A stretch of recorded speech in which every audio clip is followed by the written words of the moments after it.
తెలుగువారి పెళ్ళి ఇలవైకుంఠమే మళ్ళీ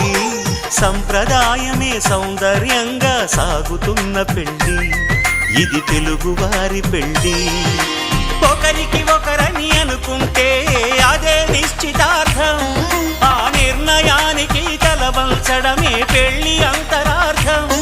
శతమానం భవతి అంటుంది శ్రావణ మాసం